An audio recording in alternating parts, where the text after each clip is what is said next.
Essa mensagem é muito importante para esses últimos dias. Jesus fala abertamente: ficarás sendo, meu filho, no afastamento de João Paulo II, o luzeiro até a minha vinda, onde se destacará como um ponto de referência aqui nesse local. Porque os meus adversários entrarão na minha igreja e lá vão fazer como eles querem, até se completar o tempo das nações pagãs, conforme está escrito. E é o que nós estamos vendo. Entraram na casa de Deus, estão fazendo o que querem com ela. E Jesus já falava que o Pai, o profeta Pedro II, seria um ponto luminoso, seria uma luz para nós, através das escritas. Ele fala aqui, comparando o Pai com São João Batista, um que já terminou o seu trabalho e o outro que prega o meu retorno através dessas escritas. Pelo tempo que resta não poderás percorrer o mundo, mas estas minhas santas palavras sim, elas estão entrando em outros países. Através das mensagens, o Pai ficaria para anunciar a vinda de Jesus, através dessas escritas. E aqui tem uma resposta bem importante, porque tem pessoas que escutam outros mensageiros e falam para guardar comida, fala que para se adiantar e começar a guardar a alimentação. Teve um senhor aqui em casa que falou, que leu uma mensagem, não sei qual, que era para abençoar uns cachos de uva e aquela uva ia se sustentar todo mundo. Eu disse, não, na mensagem que o Pai recebeu e a mensagem que a gente acredita, que a gente segue, respeita e obedece, fala que o alimento vai ser multiplicado por Deus, não precisa se preocupar. Está aqui essa mensagem. É a mensagem do dia 25 de junho de 1999. O meu santo Pai já abreviou estes santos dias. Não precisam se desesperar, fala antes, para que ninguém venha se desfalecer. Os alimentos que tiverem em suas casas terão sempre multiplicação. O mesmo como fiz com aqueles peixes e com os pães, quando os abençoei e os dei para saciar 5.000 homens, fora as mulheres e crianças. A gente tem que ter fé. O mesmo acontecerá em toda a face da terra, mas só para os que estiverem no livro da vida, porque esses alimentos não poderão ser tocados na boca desses que se sujeitarão em receber na fronte o número do meu inimigo. As pessoas que não vão obedecer a Deus, que não respeitam a Deus, não terão essa graça. Por isso Jesus pede aqui no final, muita cautela e perseverança. As pessoas estão se descuidando, esperando para ver acontecer primeiro, para depois se converter, para depois vir para a igreja rezar. Muita cautela e perseverança. Muitas pessoas não são perseverantes. Uns por causa das famílias, por causa dos parentes. Eu não posso fazer isso por causa do meu parente, por causa do meu filho, por causa do meu pai, por causa da minha mãe. Trocam Deus por tudo.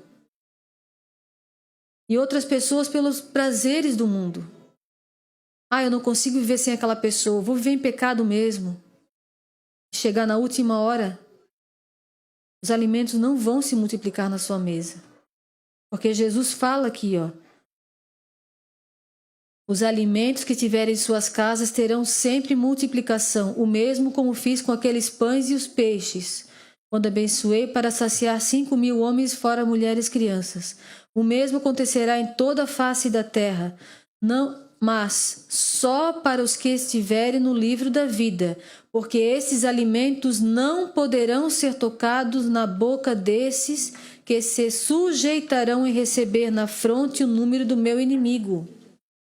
Esses alimentos não serão para eles.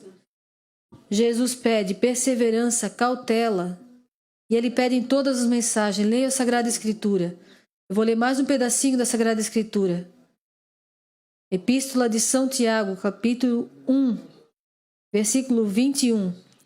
Rejeitai, pois, toda a impureza e todo vestígio de malícia, e recebei com mansidão a palavra em vós semeada, que pode salvar as vossas almas. Sede cumpridores da palavra e não apenas ouvintes. Isto equivaleria a vos enganardes a vós mesmos. A pessoa está se enganando se só ouve e não obedece. Se alguém pensa ser piedoso, mas não refreia sua língua e engana o seu coração, então é vã a sua religião.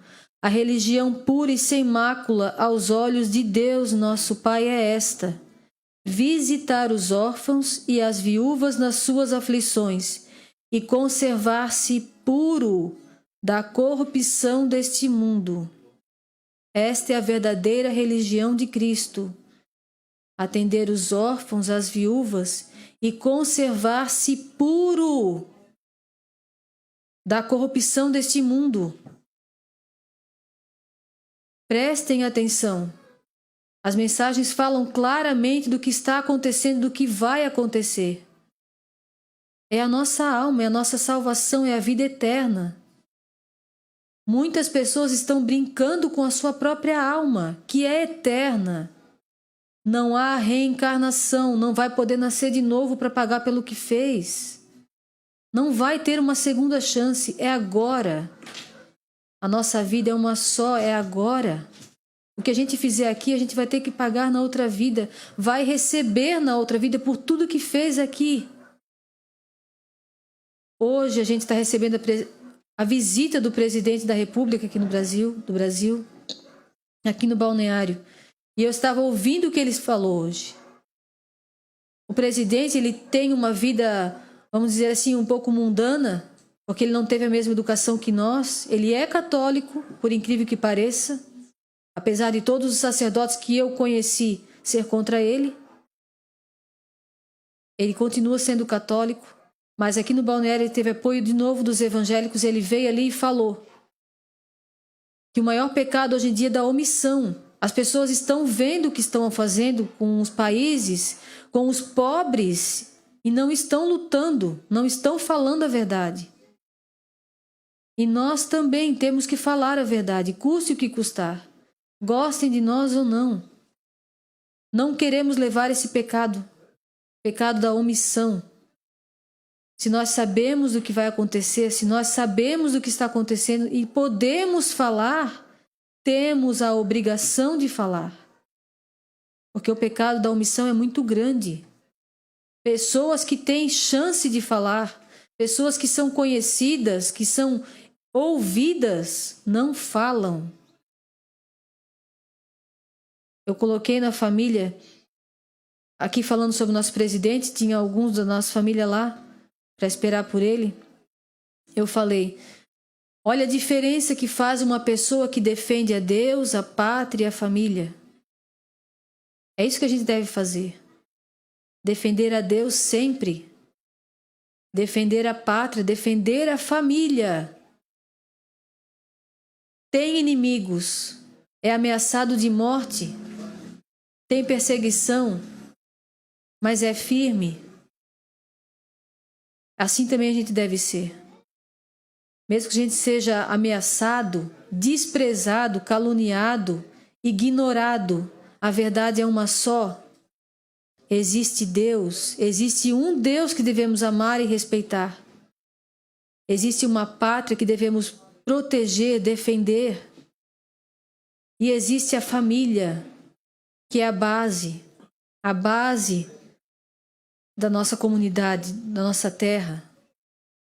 Deus para nos proteger, a pátria para nós morarmos e a família para a gente ajudar um outro.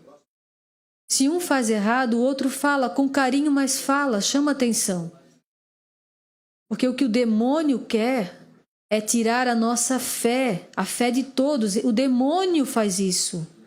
Tirar a fé das pessoas, o amor a Deus, o respeito que ele merece. E quando ele consegue tirar o amor a Deus, a família vai embora. A pátria se destrói. Olha o que acontece com os países que são ateus, comunistas. O país se destrói, as pessoas são escravizadas. As famílias são separadas. Olha na China o que acontece. aquele ditador comunista, ele separa as crianças dos pais com essa desculpa de pandemia.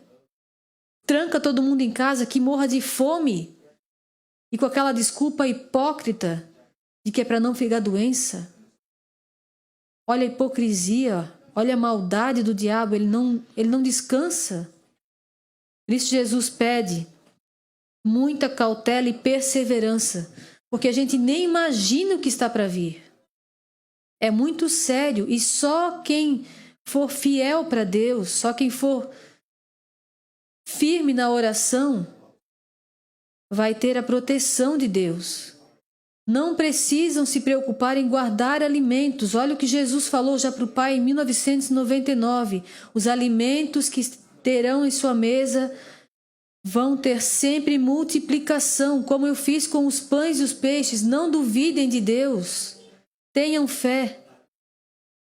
Essa semana a gente fez essa festa linda para a mãe. Ela completou 80 anos e merece muito uma festa dessa. Merecia muito. Mas a gente sempre contando com a graça de Deus. A casa que a gente conseguiu alugar, a mulher não aluga para festa. Para nós ela alugou, ela disse para a vozinha eu alugo. E ela não está nem no Brasil, ela mora na Itália. Por telefone ela permitiu que a festa fosse feita ali.